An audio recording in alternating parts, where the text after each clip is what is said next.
مساء الورد واهلا بيكم في الجزء الثاني من فلوج الشيخ زايد.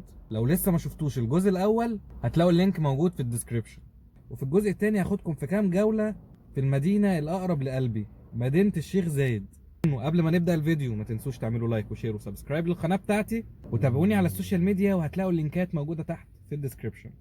ويلا بينا.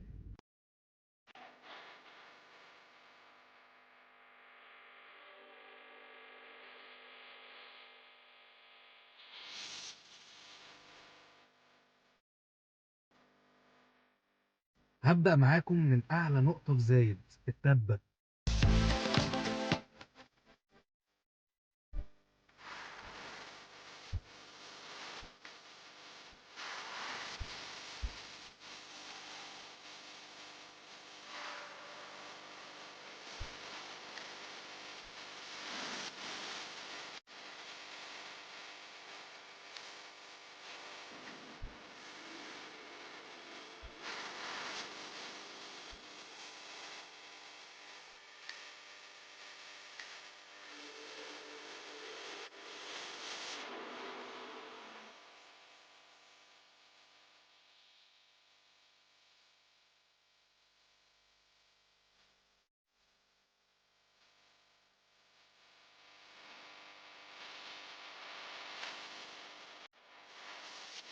وده تاني مكان هاخدكم فيه وهو شارع المعز او مول المعز اللي جنب روضة زايد. هاخدكم في جولة سريعة اوريكم المكان والكافيهات والمطاعم، وهنجرب مع بعض احلى شاورما سوري اكلتها في حياتي تقريبا. خليكم معايا.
الله الله الله، بص بقى الاكله نزلت. بص بص بص، شوفوا معايا.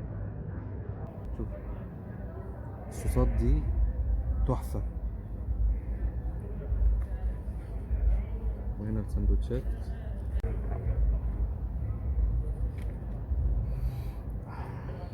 بصوا، المميز هنا ان انا عايز تبان، بس شايفين مش باينه قوي، بس ده جوسي جامد جدا بجد. مش كلام يعني، مش كلام. كل اللي جبتهم هنا ادمنوا الشاورما دي.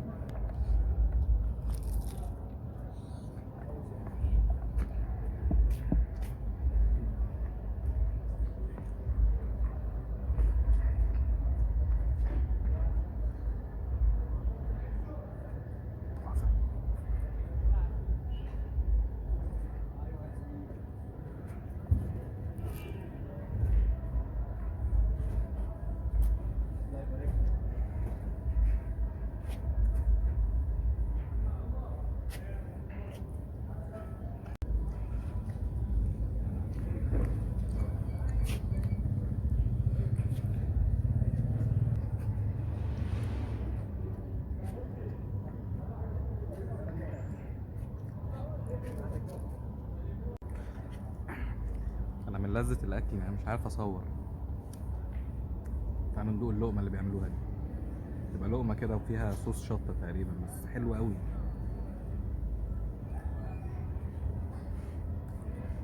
يا جماعه الاكل طازه ومليان سبايسز وجامد جدا بجد.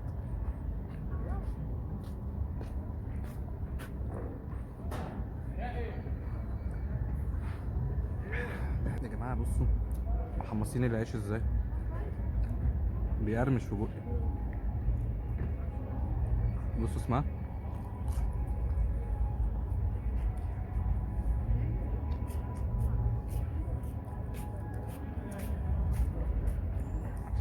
خرافه.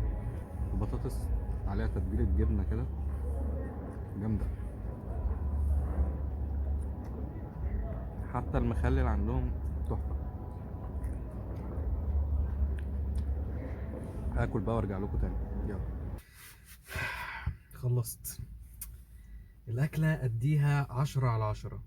أنصح أي حد إنه يزور المطعم ده. مكانه في الشيخ زايد في مول المعز، ورا روستو. يعني روستو من قدام، لو دخلتوا في المول ده كده شوية هتنزلوا السلم في الآخر هتلاقوه. تعالوا بقى نزور المكان الأخير بتاع النهاردة، وهو واحد يعتبر من أهم المعالم بتاعت الشيخ زايد.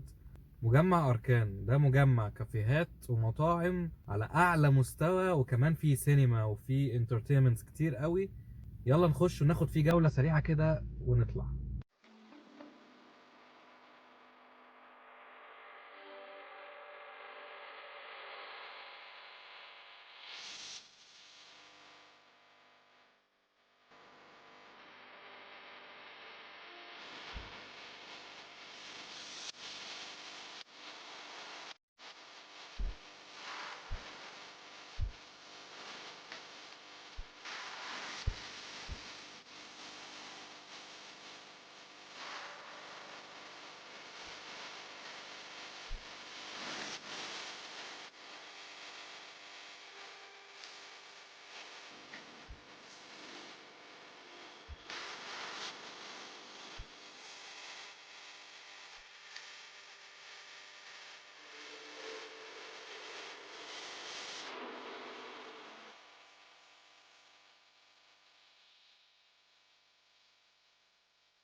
وبكده يكون خلص فلوج النهارده. لو عجبكم الفيديو ما تنسوش تعملوا شير ولايك وسبسكرايب للقناه بتاعتي، وتفعلوا زرار الجرس عشان يوصلكم كل جديد.